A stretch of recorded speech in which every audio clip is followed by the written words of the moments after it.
Investing in a PC is a major purchase, so why not properly maintain that investment with a good cleaning? We clean our homes and cars, but why not our PCs? Cleaning a PC can add longevity to the use of our PC. However, by not cleaning it, we can add misery to owning one. Since we've discussed the tools and cleaning supplies for PC maintenance, let's roll up our sleeves and get down to cleaning our PC. To properly clean a PC, it needs to be partially disassembled, but for the extremely dirty system, we may have to fully disassemble it by completely removing the motherboard. This results in the best possible access to all the areas of the system. We want to record the physical settings and configurations within the system, like which slot each ISA or PCI card is removed from. First, we'll unplug all the cables from the chassis. Then, we'll remove the case off the chassis. We simply remove the 4 holding screws on the back of our case. Then, gently lift the case off the chassis. Next, we need to attach the ESD wrist strap, or if you don't have one, touch an unpainted surface of the chassis to remove any ESD, or electrostatic discharge, from our body. Notice we only have one ISA slot being used, which is slot 1, and one PCI slot, which is also slot 1. The ISA board is our sound card, while the PCI board is our video card.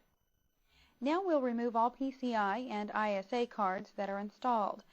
We remove the holding screws from the chassis.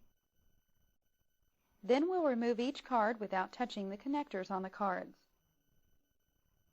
Remove the COM and parallel port connectors from the chassis by removing the screws, then unplugging each from the motherboard and removing them from the chassis. Next, we remove the HDD and IDE cables from the motherboard, then unplug them for each of the drives. Let's unplug all the power cables. First, we'll remove the power cables from the motherboard, then each of the drives.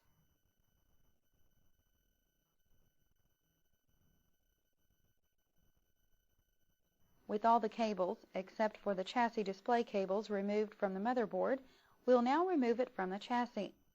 We simply remove the screws that attach the motherboard chassis to the system chassis, and remove the motherboard from the system chassis.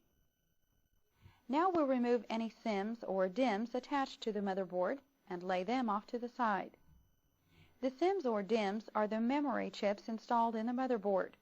To remove them, we unlatch the latches and gently remove them from the motherboard. We are ready to remove the hard drive from the system chassis. First, we'll remove the screws that attach the hard drive to the chassis. Then we'll gently remove it from the chassis.